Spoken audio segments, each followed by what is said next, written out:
네,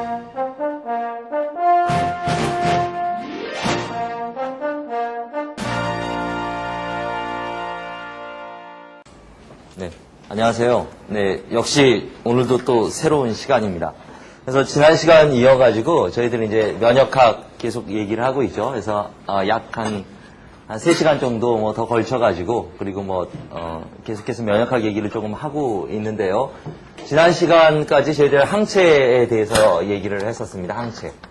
그래서 항체 구조하고 뭐 이런 점에 대해서 말씀을 드렸었는데 그거의 이제 연장선상에서 항체가 만들어지는 거는 당연히 이제 B세포에서 만들어지는 거다 보니까 이제 B셀 분화하고 B셀 분화에 연결돼가지고 항체의 이제 DNA 리어레인지먼트라든가 하는 쪽의 얘기들을 오늘 시작을 하려고 합니다. 그래서 이제 뭐 항체라는 건 B세포가 분화가 돼야지만 만들어지는 건데 B세포 분화는 어떤 과정에서 유도가 되느냐? 뭐 B세포가 만들어지는 곳은 태어나고 성장하는 곳은 뼈다귀라고 얘기를 했죠. 뼈다귀. 그죠? 이쁘죠, 뼈다귀요? 그래서 이 골수죠, 골수. 그래서 골수에서 만들어진다라고 얘기를 했고, 그래서 림포이드 프로제니터가 이제 뭐 머추어한 B셀로 뭐 만들어지게 된다.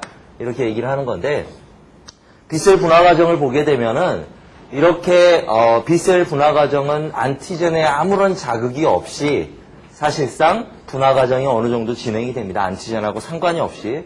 그러다가 여기서 분화가 된 B세포는 여기서 분화가 된 B세포라고 하는 거는 뭐 B셀 리셉터, B세포에서 항원을 인지할 수 있는 그런 마커라든가 이런 것도 가지고 있는 상태를 얘기하죠. 그러고 있다가 이게 우리 흔히 얘기하는 이 B세포는 다시 방출이 돼서 이번에는 림프노드라고 하는 세컨더리 림포이드 올간이라고 하는 그런 조직으로 이동을 하게 되죠.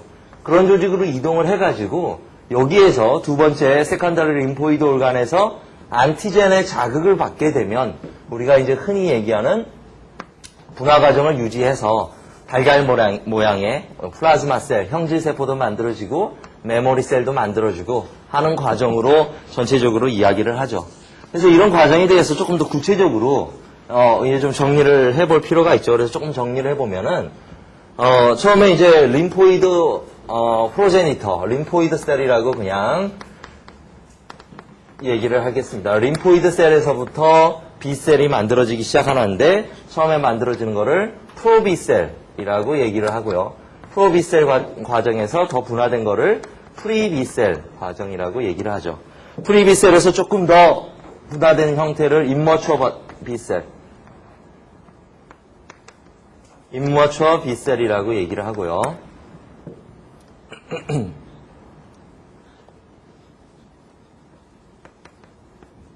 임머추어 B셀이라고 얘기를 하고요. 임머추어 B셀에서 이거 뭐 머추어 B셀로 바뀌겠죠. 머추어 B셀 이렇게 바뀌게 되겠죠. 이 머추어 B셀에서 또 이제 분화 관계로 얘기하는 거는 액티베이티드 B셀, 액티베이티드 B셀 이렇게 얘기를 할 수가 있고요. 이 액티베이티드 B셀은 사실 아시다시피 플라즈마 셀하고 메모리 셀 이렇게 두 가지로 나눠지게 돼 있죠. 그래서 이런 과정을 거쳐가요. 이런 과정을 거쳐가는데 뭐 조금 위치를 나눠가지고 임머추어 B셀까지는 어떤 단계라고 얘기를 할 수 있냐면 이 단계는 본메로우에서 일어나는 일이다. 본메로우에서 골수에서부터 일어나는 일이다. 이렇게 얘기를 할 수가 있고요. 본메로우에서 일어나는 일이다. 요렇게 얘기할 수 있는 거를 림포이드 올간, 세컨더리 림포이드 올간에서 일어나는 일이다. 림포이드 올간. 뭐 예전에 그 기본 강의 하면서 뭐 얘기 한 가지 들은 얘기는 좀 글씨를 좀 정확하게 좀 다 적어주면 얼마나 좋겠습니까? 막 이렇게 생략해서 적고 막 이러니까 좀 잘 적으면은 이쁘게 좀 적으라는 얘기가 있었는데 이쁘게 막 적으려고 그러다 보니까 막 갑자기 말수가 적어지고 이러다 보니까 어쨌든 좀 열심히 좀 해보겠습니다. 그래서 이런 과정으로 전체적으로 흘러간다. B셀 분화 과정은 이렇게 흘러간다. 이렇게 얘기를 할 수가 있는데 각각의 단계에 따라서 독특한 이벤트들, 사건들이 발생을 하죠. 사건들이. 그래서 뭐 림포이드 셀에서 뭐 프로비셀이라고 하는 B셀이라고 하는 형태로 나타날 때는 특정한 서피스 마커라는 게 나타나게 돼요. 근데 이런 것들은 좀 생략을 하고요. 서피스 마커는 생략을 하고요. 프로비셀에서 프리비셀로 가는 과정에서 헤비 체인에 이뮤노글로불린 헤비 체인이죠. 헤비 체인 리어레인지먼트가 일어난다. 그럼 저는 그냥 적지 않고 공간도 모자라니까 생략해서 얘기하겠습니다. 헤비 체인 DNA 리어레인지먼트가 프리비셀 형태로 만들어지면서 얘기가 된다. 그렇게 얘기를 할 수가 있고요. 또 프리비셀에서 임머추어 비셀로 되게 되면은 헤비 체인이 아니라 이거는 라이트 체인에 DNA 리어레인지먼트가 일어나게 된다. 뭐 지난 시간에 저희 항체 구조에 대해서 얘기를 했으니까 헤비 체인 리어레인지먼트하고 라이트 체인 리어레인지먼트가 일어나게 된다. 이렇게 되면은 이제 비로소 B셀의 형태를 띠고 있다라고 얘기를 하겠죠. 그래서 헤비 체인하고 라이트 체인이 조합이 일어나가지고 임머추어 B셀이라고 하는 상태에서부터는 무엇을 발현할 수 있냐면 B셀의 표면에 항체를 발현할 수가 있죠. 항체를. 그래서 멤브레인 바운디드 안티바디 이뮤노글로불린이라고 얘기를 하죠. 멤브레인 바운디드 이뮤노글로불린에서 MIG에서 멤브레인 바인디드 이뮤노글로불린 형태를 나타내게 되고 이런 거를 저희들 항원을 인지할 수 있는 B세포 수용체다 이렇게 얘기를 했죠. 그런데 멤브레인 바운디드 이뮤노글로불린은 두 종류로 얘기를 하죠. IgM하고 IgD가 발현되는 걸로 얘기를 하죠. 오늘 시간에 얘기를 해야 되는 얘기지만은 IgM하고 IgD는 DNA 리어레인지먼트는 일어나지 않아요. 그래서 조금 이따 말씀드리겠지만 따라서 M하고 D의 발현은 언제나 같이 붙어서 일어나는 일이에요. 붙어서 일어나는 일이다 보니까 이거는 RNA 수준에서 발현이 조절이 되죠. 그래서 RNA 프로세싱 과정이 이 임머추어 상태에서 일어난다. RNA 프로세싱이라고 얘기를 하죠. 자, RNA 프로세싱이라고 얘기를 하죠. 그래서 RNA의 뭐 전사되는 특징에 따라서 IgM이 발현되기도 하고 IgD가 발현되기도 하고 이렇게 얘기를 하죠. 저희는 뭐 계속 뭐 반복적인 얘기가 좀 나오지만은 그렇기 때문에 첫 번째 이뮨 리스폰스하고 세컨더리 이뮨 리스폰스를 얘기를 할 때 저희들이 1차 면역 반응에서는 첫 번째 항원을 투여했을 때와 두 번째 항원을 투여했을 때에 비교를 해보게 되면 여기서는 메이저한 게 IgM이다 이렇게 얘기를 하죠. 물론 여기에는 똑같이 이뮤노글로불린 D, IgD도 분명히 존재하는 건데 지난 시간에 항체 특징을 말씀드릴 때도 말씀을 드렸지만 IgD라고 하는 항체는 세포의 멤브레인에 결합되어 있는 형태로 대부분 존재하지 시크리션 되는 형태가 아니라고 얘기했기 때문에 뭐 IgM이 주요한 프라이머리 이뮨 리스폰스의 대표적인 항체다 이렇게 얘기를 하죠. 두 번째가 되면은 뭐 IgM의 양은 비슷하지만 IgG의 양이 메이저하게 나타난다 이런 식으로 얘기했던 거하고 마찬가지로 IgM하고 IgD는 항상 같이 나타나는 항체다 그렇게 얘기를 할 수가 있습니다. 자, 그래서 이렇게 항체라고 하는 B세포라고 하는 것이 IgM하고 IgD라는 것을 나타내고 있는데 이 IgM하고 IgD라는 것 자체가 이미 무엇을 전제로 하고 있는 거냐면 프로비셀이나 프리비셀 단계에서 DNA 리어레인지먼트가 이미 일어났다는 걸 얘기를 하죠. DNA의 재조합이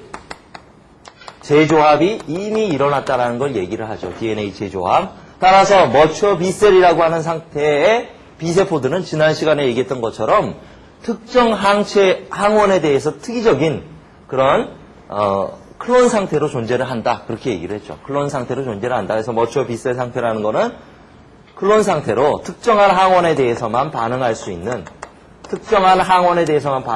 형태로 이미 DNA 재조합이 끝나 있는 상태다. 그렇게 얘기를 할 수가 있죠.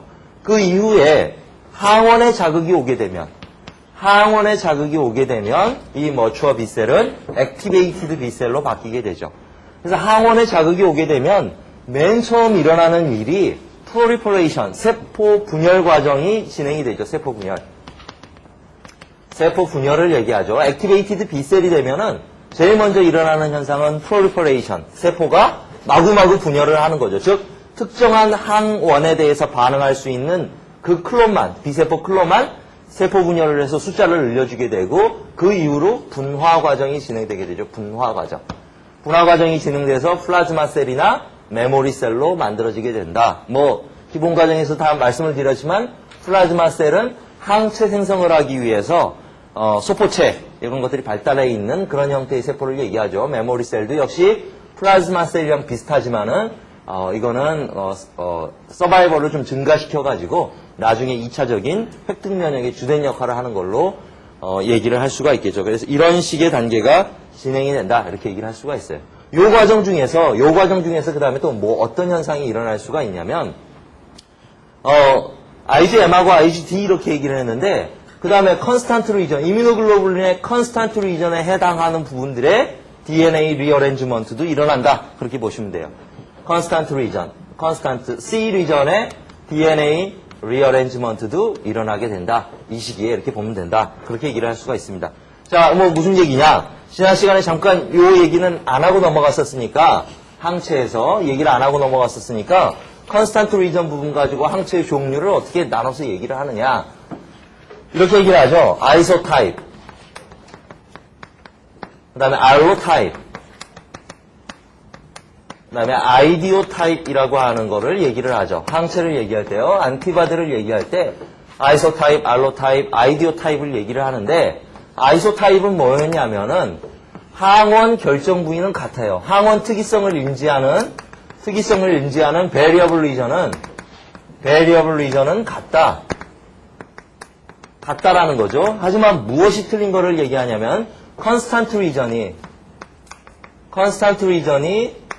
서로 다른 거를 아이소타입이라고 얘기한다. 그래서 뭘 아이소타입이라고 얘기하냐면 이뮤노글로불린 뭐 D, M, G, A, E 이렇게 얘기하는 것들이 아이소타입에 해당한다는 거죠. IgD나 M이나 G나 A나 E나 얘네들이 뭐 다른 항체로 보이지만 베리어블 리전에 있는 항원의 특이성 그거는 같다라는 거죠. 그건 같고 컨스탄트 리전만 다른 거를 아이소타입이라고 얘기를 하죠. 알로타입이라고 하는 거는 뭐 아이소타입 뭐 다 같다라고 얘기할 수 있는데 IgD다. 즉 안티젠 특이성을 나타내는 것도 같고 마찬가지로 IgG 종류다라고 얘기를 했을 때 IgG 종류에도 여러 가지 좀 타입이 있죠. 그래서 뭐 우리 그림으로 나타내서 얘기를 할 때는 헤비 체인 이렇게 나타나 있고 헤비 체인 나타나 있고 라이트 체인 이렇게 나타나 있으면은 다른데 다 똑같아요. 이건 역시 IgG이고 베리어블 리전의 항원에 대한 특이성도 같은데 여기의 모양이 이거 비교를 해봤을 때 여기에는 뭐 카복실레이션 돼 있는 것이 이거는 뭐 별로 돼 있고 이거는 뭐 달로 돼 있다 이런 식으로 표현하는데 뭐 갈락토스에 의해서 모디피케이션 돼 있느냐 뭐 글루코스에서 모디피케이션이 돼 있느냐 이런 식으로 컨스탄트 리전 부분에 약간의 차이점이 있는 것을 알로타입이라고 얘기를 해요. 아이디오타입이라고 하는 것은 무엇이 다른 걸 얘기를 하는 거냐면 항원 특이성이 달라지는 것을 얘기해요. 항원 특이성이 달라져서 이 부분이 달라지는 걸 얘기하죠. 이 부분이 달라지는 걸 얘기하는데 특별하게 아이디오타입이라는 용어는 어디에서 쓰이는 거냐면은 항체가 면역 반응에 일어나가지고 항원의 자극에 의해서 항체가 많이 생성되게 되면 항체의 양이 너무 많아지게 되면 이 항체 역시 몸 안에서는 항원으로 인지할 수 있다는 거예요. 그래서 면역 반응이 너무 많아지게 되면은 항체라고 하는 것도 나중에는 없애줘야 되죠. 만약에 제가 감기에 걸렸는데 감기에 인플루엔자 바이러스에 대한 항체가 많이 만들어졌다가 이 항체가 계속해서 많은 양으로 유지돼서는 안 된다라는 거죠. 몸의 면역 반응은 한번 과도하게 올라갔다가 다시 떨어지고 올라갔다가 떨어지고 하면서 조절 과정을 거쳐야 되는데 항체가 많이 만들어졌으면 제거하는 과정도 분명히 존재한다는 거죠.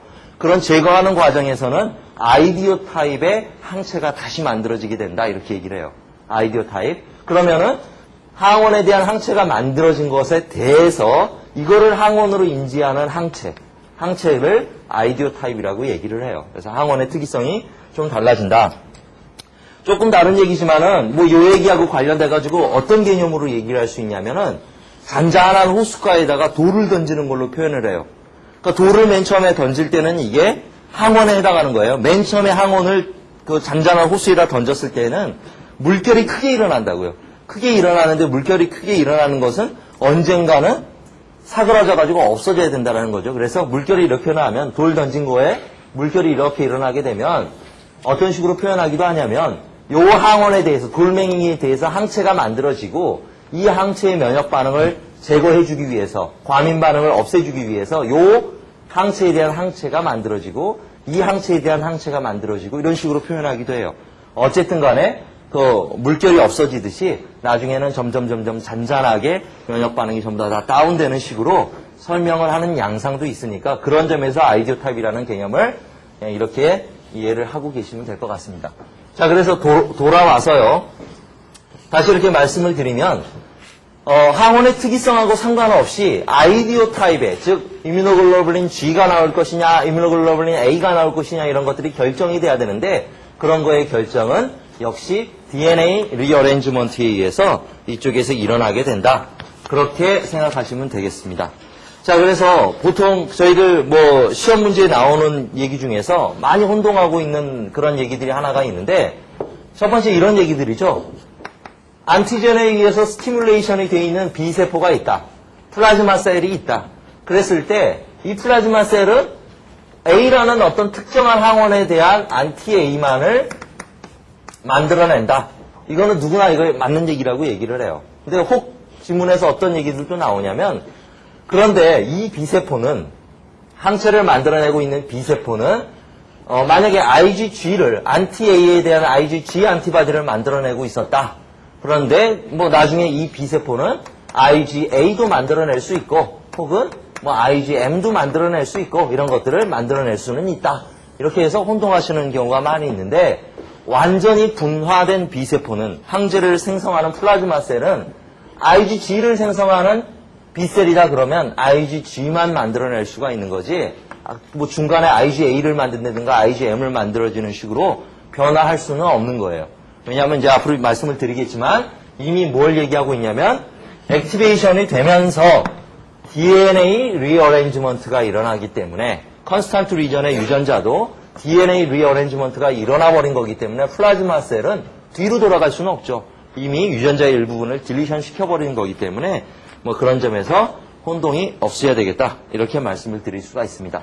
자, 그래서 이제 구체적으로 저희들은 이제 지금 시간에 중점적으로 다뤄서 볼 거는 이 헤비 체인하고 라이트 체인의 이건 베리어블 리전을 얘기하는 거겠죠. 베리어블 리전 쪽에서의 DNA 제조합 과정하고 여기 컨스탄트 리전의 DNA 제조합 과정 그리고 RNA 프로세싱 과정이 일어나는 이런 세 가지 점에서 좀 강조를 해서 내용을 진행하도록 하겠습니다. 자, 뭐 칠판은 큰데 뭐 별로 쓰는 내용은 없네요. 자, 그래서 뭐 말씀을 드리면은 또 어떻게 얘기를 할 수가 있냐면 일반적인 개념상 B세포라고 하는 것이 바깥에 이렇게 멤브레인 바운디다 이뮤노글로불린을 가지고 있다가 항원이라는 것을 접하게 되면은 요거는 이제 액티베이션이 돼가지고 말씀드렸던 것처럼 액티베이션 활성화가 돼가지고 플라즈마 셀로 바뀌게 되는데 이 플라즈마 셀이 되면서 또 어떤 과정도 일어나게 되냐면 소매틱 뮤테이션이라고 하는 용어로 얘기를 하죠. 소매틱 뮤테이션이라고 하는 과정이 일어나서 소매틱 뮤테이션이라고 하면 쉽게 얘기하면은 세포질 돌연변이라고 얘기할 수 있어요. 세포질 돌연변이라고 하는 것이 일어나게 돼서 더 항원에 대한 다양성을 증가시켜주는 방향으로도 증가할 수가 있어요. 자, 베리어블 리전은 이미 DNA 리어레인지먼트가 일어나 버렸지만 DNA 재조합이 일어나가지고 이 클론이라고 하는 것은 DNA가 이미 전부 다 그 항원의 특이성이라고 하는 것은 결정이 돼 있어요. 항원 특이성은 결정이 돼 있지만 나중에 플라즈마 셀이 될 때 소매틱 뮤테이션에 의해 가지고 뭐가 될 수가 있냐면 똑같은 A라는 항원에 대해서 특이성을 나타내는데 세포 분열을 왕성하게 하다 보니까 아까 프로리퍼레이션이 액티베이션의 첫 번째 단계라고 얘기를 했죠. 그래서 세포 분열을 열심히 하다 보니까 똑같은 A라는 항원에 대한 특이성을 나타내는데 어피니티, 친화력이 약간씩 달라지는 걸 얘기해요. 친화력이 약간씩 달라지는 걸 얘기해요. 그래서 복제된 B세포들마다 복제가 되어 있는 B세포들 종류들마다 이렇게 얘기를 해볼까요? 뭐 A1, A2, A3 이런 B세포들마다 약간의 항원에 대한 친화력은 달라지게 돼 있다라고 말씀을 드릴 수가 있어요. 친화력은 달라지게 돼 있다. 그래서 이런 것들을 소매틱 뮤테이션이라고도 얘기를 한다. 그렇게 말씀을 드릴 수가 있습니다. 자, 그래서 뭐 항체의 이제 그 구조, 항체 유전자의 구조 이런 얘기로 본격적으로 얘기를 좀 들어가 보죠. 항체 유전자. 자, 항체 유전자는 대표적인 멀티플 진이죠. 멀티플 진. 멀티플 진이라고 얘기를 하죠. 항체 유전자는. 그래서 특정한 하나의 형질, 하나의 단백질을 나타내는 유전자가 굉장히 여러 개의 세트가 존재하는 것을 멀티플 진이라고 얘기를 하죠. 그것뿐만이 아니라 항체 유전자는 세그멘티드 진이라고도 얘기하죠. 세그멘티드 진이다. 즉, 한 개의 단백질을 이렇게 만들어내는데 헤비 체인 하나를 만들어내는데 이 헤비 체인의 단백질을 구성하는 유전자가 서로 분리가 돼 있다라는 거죠. 분리가 돼 있다라는 거죠. 구간이 유전자의 위치가 나눠져 있다라는 것을 얘기를 하는 거고요. 이런 사실을 맨 처음에 알게 해준 사람은 토네가와라는 사람이에요. 일본 사람이죠. 토네가와라는 사람이 이 항체 유전자가 분절 유전자이다. 세그멘티드 진으로 돼 있다라는 것을 맨 처음에 얘기를 해준 사람입니다. 그래서 이 사람이 실험했던 내용도 좀 중요하니까 소개를 해드리면은 마이엘로마 셀하고 마이엘로마 셀하고 그다음에 엠브리오닉 셀 두 가지를 가지고 실험을 했는데 마이엘로마 셀 지난 시간에 말씀드렸지만 마이엘로마 셀은 B세포가 암세포가 된 거를 얘기했죠. 암세포가 된 거를 암이 된 거를 얘기해서 이 마이엘로마 세포는 뭐 B세포이고 항체를 생성해내는데 뭐 우리가 사용하기 쉽게 암세포이기 때문에 인비트로에서 계속해서 키우더라도 죽지 않으니까 이 마이엘로마 셀을 사용을 한 거에서 B셀이라고 완전히 분화된 액티베이티드 B셀이라고 생각하시면 됩니다. 그래서 어떤 실험을 했냐면 마이엘로마 셀에서부터 DNA를 분리했어요. DNA를 추출을 하고 엠브리오닉 셀에서도 DNA를 분리를 했어요. DNA를 분리를 한 다음에 그 다음에 이제 뭘 또 했냐면은 이 마이엘로마 셀에서부터 mRNA를 분리를 해요. mRNA. 이 mRNA는 무엇에 대한 mRNA냐면 항체를 만들어내는 mRNA를 얘기를 하죠. mRNA. 항체 생성의 mRNA. 그래서 이 mRNA 가지고 무엇을 만들었냐면은 프로브를 만들었어요. 프로브. 저희들 뭐 지금 심화 과정이고 기본 과정 다 공부도 하시고 들으셨으니까 프로브 그냥 이렇게 해도 이해하시겠죠. 뭐 아이소톱을 레이블을 해놓은 프로브라든가 요거를 만들죠. 보통 뭐 cDNA로 만들어도 되고 그다음에 mRNA를 합성할 때 방사성 동위원소를 사용해서 프로브를 만들어도 되고 그래서 어쨌든 이 mRNA에 대한 프로브를 만들었다. 뭐 cDNA 프로브를 만들었다고 얘기하죠. cDNA 프로브를 만들어놨다. 그렇게 얘기를 할 수 있죠. 이렇게 만들어 놓은 다음에 그 다음에 이 DNA를 어떻게 처리해 줬냐면은 두 개를 전부 다 특정한 restriction 엔자임으로 처리를 해줬어요. restriction 엔자임. 제한 요소로 restriction 엔자임을 처리를 해줬어요. 자, restriction 엔자임으로 처리를 해주니까 특정한 부위별로 잘려지게 되겠죠. 그래서 잘려지게 되면 DNA는 우리가 눈에 보이지 않지만 하여튼 프래그먼트가 만들어지게 돼 있죠. 요거를 각각 전기용동을 했어요. 아가로우스 젤에 전기용동을 해가지고 자, 아가로우스 젤에 전기용동을 해가지고 두 개를 전기용동을 해가지고 이렇게만 비교를 해보죠. 그래서 우리는 모르지만 이게 마이엘로마 셀이라고 얘기하고 이거를 엠브리오닉 셀이라고 얘기하면 뭐 DNA가 이게 많이 나왔겠죠. 제한 요소로 잘랐으니까 이런 식으로 나왔는데 이게 나왔죠. 이렇게 여러 가지가 나왔는데 여기에 우리가 만들었던 cDNA 프로브를 갖다가 붙여준 거죠. 여기다가 아가로스 셀을 이거 서던 블러팅 방법이라고 얘기하죠. 그래서 토네가와는 서던 블럿 방법을 이용해 가지고 항체 유전자가 분절 유전자라는 것을 찾았어요. 그래서 cDNA를 갖다가 프로브를 갖다가 요 아가로우스 전기용동 한 것에다가 이제 뿌려줬죠. 이 방법은 다들 아시죠? 뭐냐면 아가로우스 셀에 전기용동 건 거를 나이트로셀룰로즈 멤브레인을 붙여가지고 DNA만 나이트로셀룰로즈 멤브레인에다가 올려놓은 다음에 이 나이트로셀룰로즈 멤브레인을 이 cDNA 프로브가 담겨있는 용액 가지고 이렇게 왔다 갔다 이렇게 붙여주게 되면은 그리고 나서 워싱을 해주게 되면은 이 DNA와 DNA가 서로 컴플리멘터리하게 결합할 수 있는 상보적으로 결합할 수 있는 특이성이 있는 부분에만 가서 이 cDNA가 결합을 할 수 있다라는 거죠. 그래서 보니까 어떤 결과가 나왔냐면 마이엘로마 셀 같은 경우는 cDNA가 이렇게 한 군데 가서 붙었어요. 이렇게 방사성 동위원소로 표시가 된 것이 한 군데였는데 엠브리오닉 셀에서부터 분리한 DNA는 요게 서로 다른 위치에 가서 그리고 서로 다른 위치에 두 군데의 위치에서 이 프로브가 검출이 됐어요. 자, 이거는 어떻게 해석할 수 있는 얘기냐면 지금 뭐 여러분들 일반 생물학에서 이 항체 유전자의 구조를 다 알고 계실 테니까 그냥 잠깐 이렇게 그려보면은 뭐 베리어블 리전에 해당하는 DNA가 이렇게 존재를 하고 굉장히 많은 유전자가 있죠. 뭐 J 유전자도 있고 그 다음에 뒤쪽에 뭐 C 유전자도 있고 이런 식으로 이렇게 분리가 되어 있는데 엠브리오닉 셀에서는 DNA 리어렌지먼트가 아직 일어나지 않는 모든 DNA를 가지고 있는 상태이기 때문에 이런 식으로 전체가 굉장히 긴 DNA로 분포를 하고 있었다는 거예요.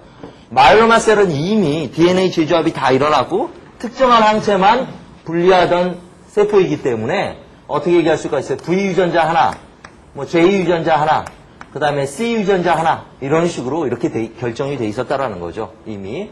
그래서 제한 요소로 잘려지게 되면은 이런 거 같은 경우는 제한 요소로 잘려지는 위치가 예를 들어서 여기가 잘려진다라고 얘기를 하면은 요거 같은 경우에 작고 스페시픽한 이런 부분이 없기 때문에 여기 이렇게 잘려진다라고 얘기를 했을 때 유전자가 cDNA 프로브는 mRNA 프로브는 뭘 얘기를 하는 거냐면 요런 거를 얘기를 하는 거죠.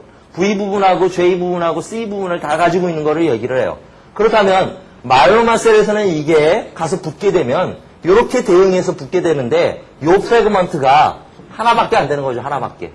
그렇죠? 무슨 말씀인지 아시겠죠? 반면에 여기에는 어떻게 붙을 수가 있는 거냐면 화장해서 좀 그림을 그려보면 프로브가 이렇게 붙을 수 있다는 거예요. V 부분이 이렇게 붙고 C 부분은 없고 그 다음에 이쪽에 가서는 C 부분은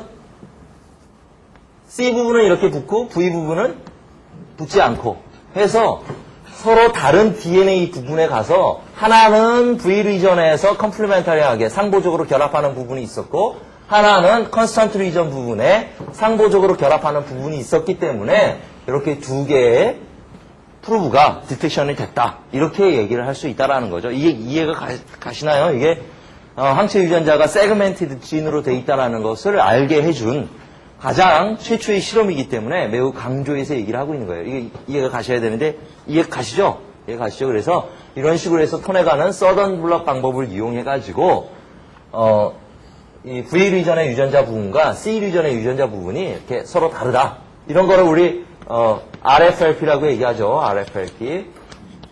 Restriction Fragment Length Polymorphism에서 제한 요소로 자른 DNA의 패턴에 변화가 있는 것을 RFLP라고 얘기를 하죠. 그래서 이 방법을 통해서 확인할 수 있었다라는 거죠.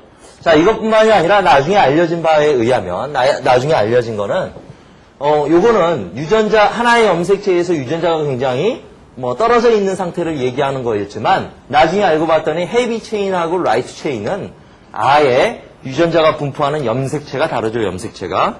그래서 휴먼 같은 경우에는 라이트 체인은 22번 염색체에 존재하는데 헤비 체인 같은 경우는 14번 염색체에 존재하고 아예 염색체의 위치도 헤비 체인하고 라이트 체인은 서로 다르다라고 하는 것도 알려져 있죠. 그래서 항체 유전자는 근본적으로 이렇게 세그멘티드 진으로 구성이 돼 있다. 이렇게 얘기를 하는 거죠. 자, 그래서 이제 항체의 구조를, 항체의 유전자 구조를 이제 또 한번 정리를 해보겠습니다.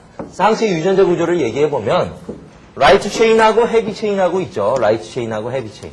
라이트 체인하고 헤비 체인이 있는데 지난 시간에 말씀드렸던 것처럼 라이트 체인은 카파하고 람다 이렇게 존재를 하죠. 카파 체인, 람다 체인 이렇게 존재하고 헤비 체인은 종류별로 해서 여러 가지 또 우리 5가지 종류의 헤비 체인, 컨스턴트 리전 부분을 얘기하니까 그렇게 얘기를 하죠. 자, 라이트 체인의 구조는 V 리전 부분이 존재를 하고요. V 리전 부분이 존재를 하는데 V 진이 몇 개 정도가 존재하느냐? 조금 이거 정확한 얘기는 아닐 수 있습니다. 정확한 얘기는 아니지만 한 90개 정도.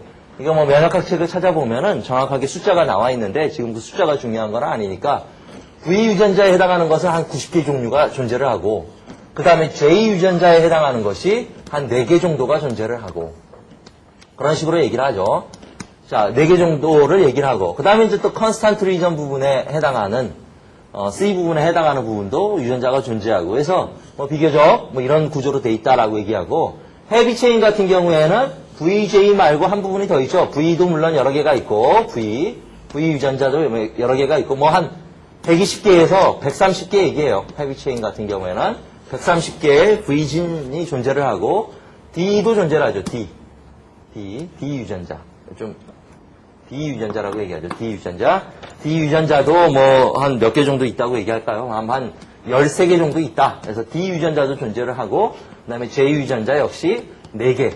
J 유전자 이렇게 존재를 한다. 그리고 이 뒤로는 컨스탄트 리전 유전자들을 얘기를 하는데 그 아까 우리 아이소타입 얘기했던 유전자들을 얘기를 하는데 뭐 뮤 체인, 뭐 델타 체인, 뭐 그다음에 뭐 알파 체인, 엡실론 해가지고 이렇게 뒤로 이렇게 쭉 연결이 되게 돼 있죠. 이렇게 연결이 되게 돼 있죠. 그래서 헤비 체인의 구조는 일반적으로 이렇게 얘기를 하고 있죠.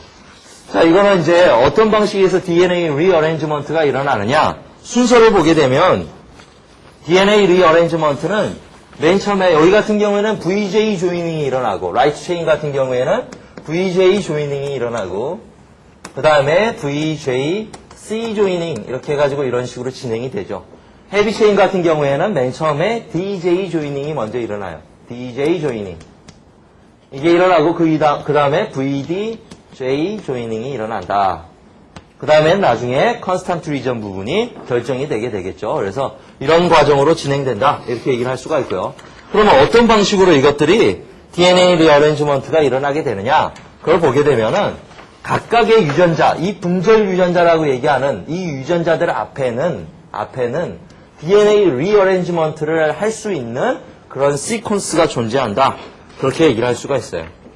그래서 이런 시퀀스를 뭐라고 얘기를 하냐면 리컴비네이션 시그널 시퀀스라고 얘기를 해서 리컴비네이션 시그널 시퀀스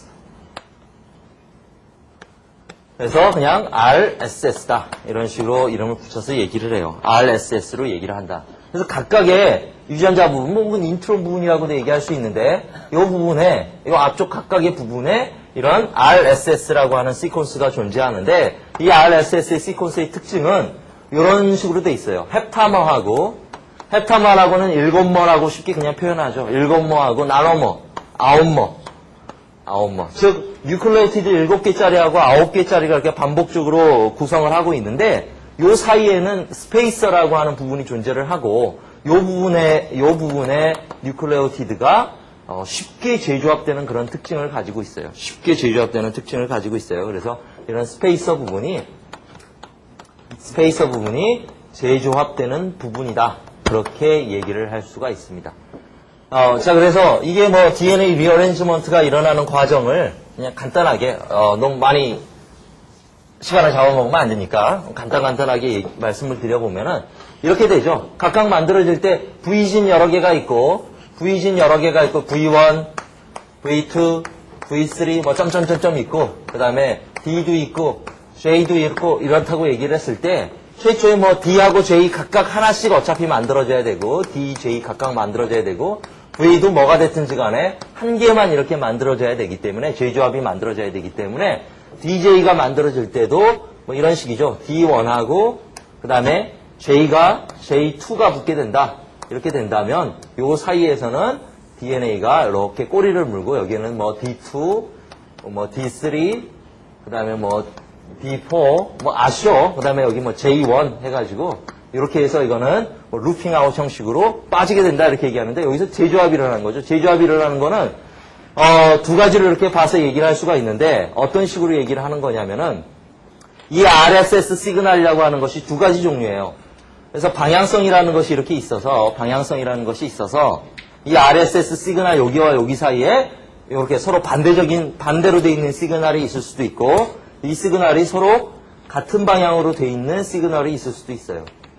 자, 같은 방향으로 돼 있는 시그널이라고 하면은 어떤 식으로 턴을 하게 되면 바로 재조합이 가능하냐면, 이런 식으로 턴을 하게 되면, 즉, 같은 방향이니까 얘도 이 방향이고, 그 다음에 하나는 요 방향으로 이렇게 되겠죠. 요 방향으로 이렇게 되면, 요 사이에서 재조합이 일어나가지고, 쉽게 얘기하면, 뭐 이런 식의 띠가 이렇게 만들어서 루핑 아웃이 돼버린다. 이렇게 얘기를 할 수가 있고요. 서로 반대 방향에 저 RSS 시그널이 존재한다면, 시퀀스가 존재한다면, 이런 식이겠죠, 이런 식. 어떤 식이라고 얘기할까요? 이런 식. 이런 식이라고 얘기할 수가 있겠죠. 그러면 서로 반대 방향으로 작용하는 거니까 얘는 이렇게, 이거는 이쪽으로 이렇게 돼 있고, 이렇게 가는데 요거는 이쪽 방향으로 이렇게 돼 있으니까 요 사이에서 재조합이 일어나가지고 역시 마찬가지로 이렇게 이 리컴비네이션 시그널이 이렇게 만들어져가지고 떨어져 버리는 그런 형식. 그런 DNA 리어레인지먼트. 그래서 여기에는 반드시 리컴비네이션이라고 얘기했는데 리컴비네이즈라고 하는 특정한 또 효소가 존재를 해요. 이 효소는 B세포에만 특징적으로 발현되는 효소예요. B세포에만. 그래서 B셀 스페시픽 리컴비네이즈. B셀 스페시픽 리컴비네이즈에 의해서 이런 과정들이 재조합돼서 나타난다. 그래서 이런 식으로 DNA 리어레인지먼트가 일어나게 된다라고 간단하게 말씀을 드릴 수가 있겠습니다. 이렇게 말씀을 드릴 수가 있고요. 그래서 이런 것들이 이제 베리어블리즘 부분에서 뭐 이해 가시죠? 뭐 마찬가지로 똑같은 방식이기 때문에 DJ 조이닝, VDJ 조이닝을 거쳐가지고 이런 식으로 일어난다는 거는 마찬가지 얘기이기 때문에 이해가 가시리라고 생각을 하고 그래서 이런 방식을 통해서 항체의 다양성을 나타내는, 다양성을 가져오는 그런 종류들, DNA 리어레인지먼트 사이에서 일어나는 그런 이벤트들이 어떤 것들이 있느냐, 그런 요소들이, 다양성을 나타내게 되는 요소들이 어떤 것들이 있느냐, 정리를 해보면은, 첫 번째로는 뭐, 기본적으로 멀티플 진이다. 멀티플 진으로 구성되어 있다는 거죠. 멀티플 진 세그먼트로 되어 있기 때문에 다양성이 존재하고, 즉, V 유전자가 뭐 130개, B 유전자가 뭐 13개, J 유전자가 4개 이런 식으로 멀티플 진으로 되어 있다라는 얘기죠. 그 다음에 두 번째로는 이거의 조이닝을 얘기를 하는 거죠. 말씀드렸다시피 DJ 조이닝이 먼저 일어나고 그 다음에 VDJ 조이닝이 일어나서 이런 조이닝에 의한 컨비네이셔널 조이닝 이렇게 얘기하는데 요거의 경우의 수를 얘기를 하는 거죠. 그 다음에 세 번째로는 뭐를 얘기할 수 있느냐. 정셔널 플렉서블리티. 정셔널 플렉서블리티. 자, 정셔널 플렉서블리티라고 하는 것은 어떤 개념이냐면요. 여기에서 일어나는 일이에요. 이쪽으로 또 가볼까요? 그림 그려놓은 거니까. DJ 조이닝이 일어난다라고 얘기했는데 DJ 조이닝이 일어날 때 이 J 부분, J 유전자 부분하고 이 D의 하나 부분을 결합을 시켜줄 때 즉 DJ 조이닝이 일어날 때 제2의 유전자가 만약에 이런 유전자 염기서열을 가지고 있다. 뭐 GA, 뭐 CCTTT 뭐 이런 식으로 이런 유전자 염기서열을 가지고 있다라고 얘기를 했을 때 D 부분이 붙는 것이 일정하지가 않다라는 거예요. J 유전자가 이거니까 딱 잘라가지고 칼로 물베듯이 딱 잘라가지고 여기에 D 유전자가 딱 붙게 되느냐 그런 형태가 아니라 어느 정도 유동성이 존재를 해서 D 유전자가 이렇게 붙을 수도 있고 이렇게 붙을 수도 있고 이렇게 붙을 수도 있고 그래서 J 유전자 부분에서 앞쪽에 조이닝 되는 데 있어서 플렉서블리티가 존재를 한다. 그 얘기를 정셔널 플렉서블리티라고 얘기를 해요. 그래서 그거에 따라서 왜냐하면 이런 부분들이 사실은 그 하이퍼베리어블리전의 그 DNA 시퀀스에 영향을 주는 그런 요소들이기 때문에 변이가 나타나게 되는 거죠. 그래서 정셔널 플렉서블리티라는 얘기를 합니다. 자, 그 다음에 네 번째 요소로는 P 어디션이라고 얘기하죠. P 어디션.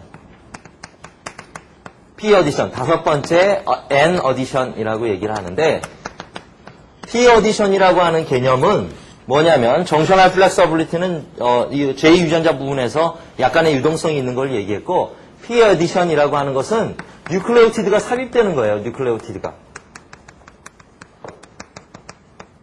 뉴클레오티드 삽입. 뉴클레오티드 삽입이 일어나는데 뉴클레오티드 삽입은 왜 일어나게 되느냐? 요 과정 때문에 일어나게 돼요.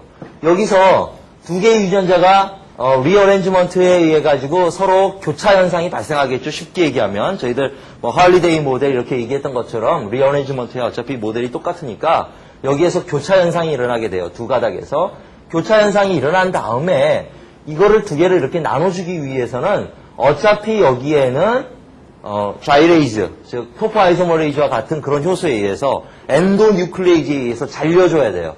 잘려줘야 되기 때문에 엔도뉴클레이즈가 잘려주게 되는데 잘려주는 과정에서 쉽게 얘기하면 이렇게 스티키엔드식의 그런 구조가 만들어진다는 거예요. 이렇게 구조가 좀 이상하네요. 스티키엔드식의 구조.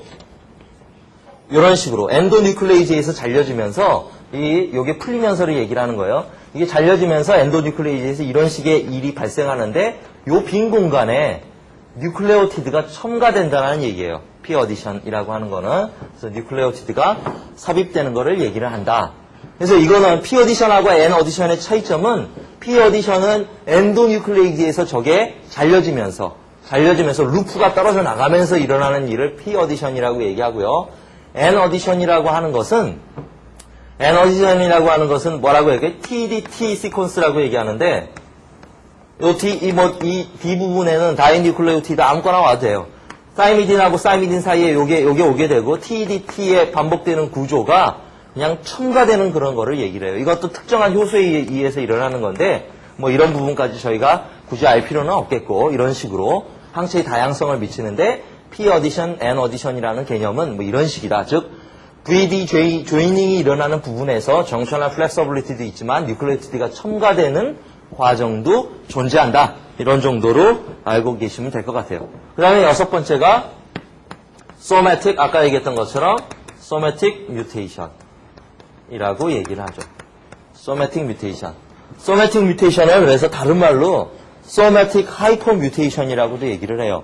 왜 그러냐면 일반적으로 세포들은 세포 분열이 일어날 때 10의 9승분의 1의 확률로 뉴클레오티드가 잘못 복제될 확률이 존재하죠. DNA 복제하실 때 다 배우셨죠. 10의 9승분의 1의 확률로 뉴클레오티드가 잘못 복제될 그런 오류를 가지고 있는데 이 소매틱 뮤테이션이라고 하는 것은 이거의 3배 이상, 3배라고 그러기 좀 그러네요. 10의 6승 정도, 10의 6승 정도의 확률, 그거보다 더 낮은 확률, 심지어는 그런 확률로 뮤테이션이 아주 심하게 일어난다는 거예요. 프로리퍼레이션 과정 중에서. 그래서 그런 과정을 소매틱 뮤테이션, 소매틱 하이퍼 뮤테이션이라고 얘기를 해요. 이 소매틱 하이퍼 뮤테이션이라고 하는 것은 어떤 개념이냐면 지속적인 어떤 항원의 자극이 있었을 때 뭐 계속 감염되는 인플루엔자 바이러스의 뭐 타입만 바꿔가지고 계속해서 인플루엔자 바이러스에 감염이 된다. 그러면 그 감염되는 그 항원에 대해서 우리 몸의 면역세포들도 계속해서 자극을 받을 거란 말이에요. 항원 자극을 받게 되면 그렇게 잘 변화되는 것에는 더 잘 대응할 수 있는 형태. 즉 아까 얘기했지만 소매틱 뮤테이션이라고 하는 것은 A라는 항원에 대해서 반응을 하는 건데 친화력이 다른 형태로 약간씩 돌연변이가 일어나는 걸 얘기했죠. 친화력이 다른 형태로 A라는 항원에 반응하는데 친화력이 더 약간 낮아질 수도 있고 더 좋아질 수도 있고 우리가 진화적으로 원하는 것은 약간 더 좋아지는 걸 원하는 거겠죠. 지속적으로 노출되는 항원에 대해서는. 그래서 어떻게 보면 이제 진화적 관점에서 이런 소매틱 뮤테이션이 일어나고 있다. 어떻게 해서 일어나는 거냐? 이건 잘 몰라요. 뭐 여기까지고요. 그래서 소매틱 뮤테이션에 의해서 이런 일들이 일어난다. 또 한 가지 얘기할 수 있는 거는 7번째, 너무 아래니까 위쪽에다가 얘기를 하겠습니다. 그래서 7번째 마지막으로 얘기할 수 있는 것은 헤비 체인하고 라이트 체인의 어소시에이션, 컨비네이션에 의해서 이런 다양성들이 만들어지게 돼 있다. 이렇게 일반적으로 얘기를 하죠. 그래서 이런 식으로 일반적으로 얘기를 하죠. 그래서 항체의 다양성을 뭐 어느 정도의 다양성을 가지고 있느냐 뭐 얘기를 해본다면은 자 항체의 다양성을 비교를 했을 때 단순하게 V하고 뭐 D하고 J 리전만 비교를 했을 때 잠깐만요. 제가 좀 찾는 부분이 있는데 자 그래서 어떤 식으로 비교를 할 수가 있냐면은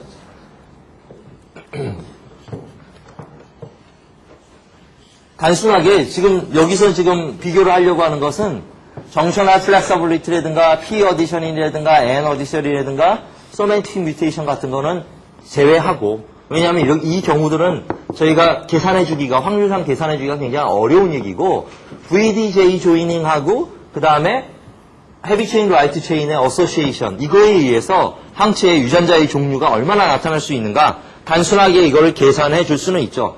그래서 비교를 잠깐 해보면은 V 유전자 같은 경우가 유전자가 134개, 만약에 D 유전자가 13개, J 유전자가 뭐 4개가 존재를 한다. 그러면 요 사이에서 일어날 수 있는 조합은 뭐 V 곱하기 D 곱하기 J를 얘기하겠죠. 이거 뭐 계산해 보니까 6,968개 이렇게 얘기를 할 수가 있는데 뭐 이런 종류가 만들어질 수가 있고 그 다음에 라이트 이건 헤비 체인 얘기하는 거고요. 라이트 체인에서도 카파 체인, 람다 체인 2개가 있는데 카파 체인도 VDJ의 조이닝을 보게 되면 340개 정도. 람다 체인 같은 경우에는 뭐 굉장히 작아서 뭐 6개 정도. 이런 종류의 종류가 만들어질 수 있다라고 얘기를 해요.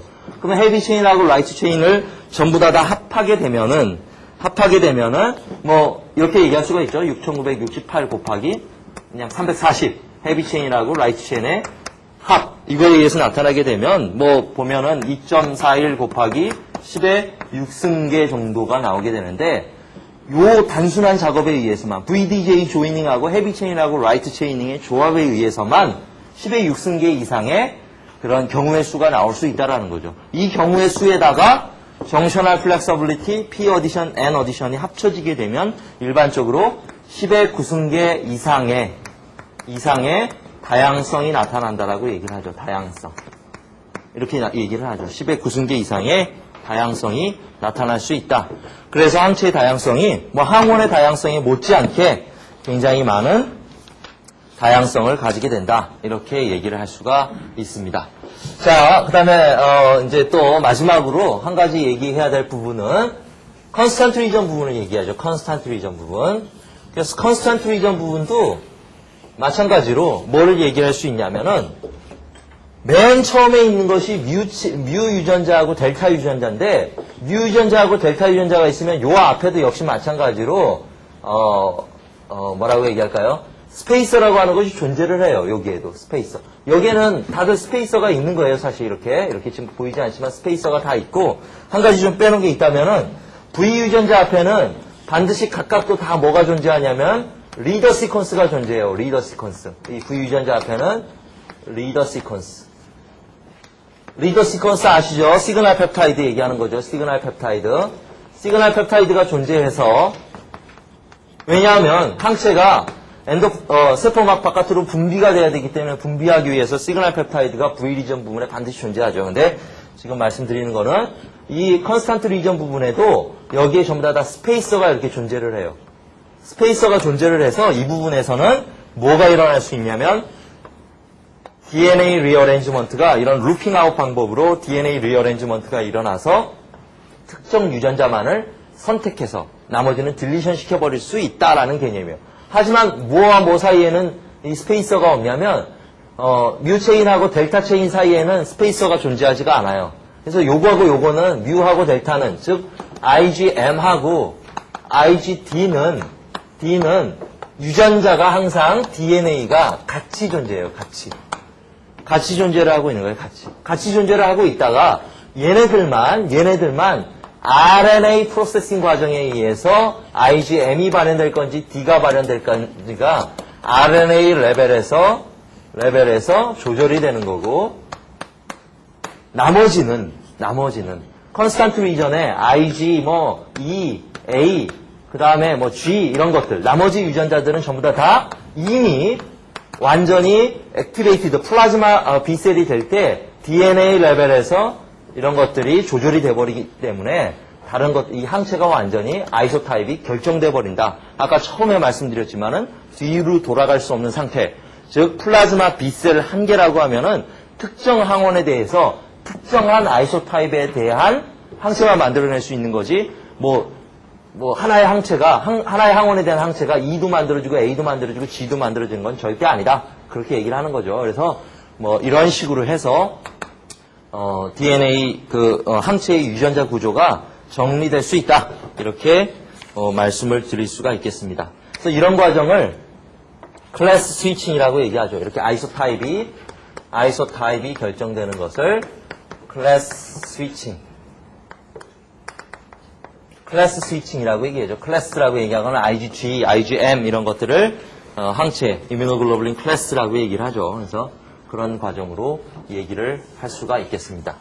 자, 그래서 여기서 제일 중요한 얘기는 토네가와의 그 세그멘티드 지인을 알게 된 그 실험하고, 그 다음에 항체의 다양성을 어떤 것들이 있다라는 걸 얘기해 줄 수 있는 것, 이런 정도의 개념하고, 오류를 일으킬 수 있는 부분은 IgM하고 IgD는 RNA 레벨에서, 그 다음에 다른 컨스탄트 부분은 역시 DNA 레벨에서 조절작용이, 조절이 되고 있다라는 것으로, 얘기하시면은, 항체 유전자 부분에서는 별 문제가 없겠습니다.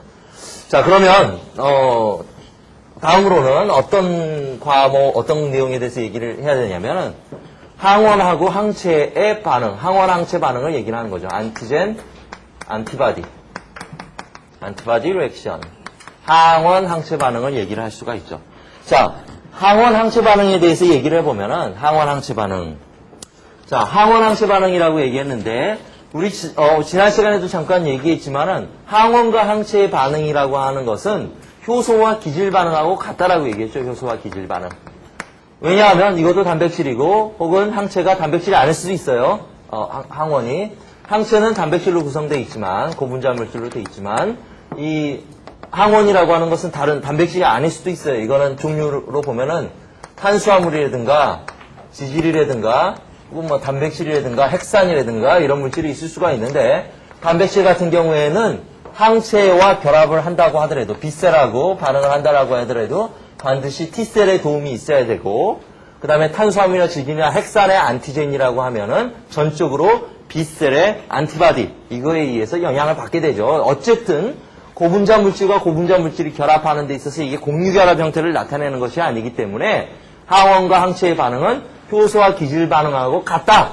그래서 지난 시간에 잠깐 얘기했지만 weakly interaction, 뭐 수소결합, 이온결합, 그다음에 소수성 인력, 그다음에 반대로 발생의 힘 이런 약한 weakly interaction에 의해서 이 항원과 항체도 결합이 이루어지게 돼 있다. 이렇게 얘기를 하죠. 따라서 항원 항체 반응에 대해서 항체의 어떤 특이성에 대해서 얘기를 할 때도 효소와 기질 반응의 그런 예가 똑같이 적용이 돼요. 똑같이 적용이 돼요. 그래서 효소의 기질 반응에서 얘기할 때는 저희들 우리 나중 시간에 좀 얘기하겠지만은 효소 반응 속도론 얘기해서 우리 그 Km 값 가지고 이 효소의 기질 친화력을 얘기하는 내용이 있죠. 그래서 그런 식으로 똑같이 같이 적용이 됩니다. 지금 시간이 다 돼버려가지고 항원 항체 반응에 대해서는 저희 다음 시간에 계속 연결해서 하는 걸로 하고 이 시간에는 항체의 유전자 구조에 대해서 얘기한 걸로 마무리하도록 하겠습니다. 다음 시간에 이어서 보도록 하겠습니다. 네, 수고하셨습니다. 혹시 질문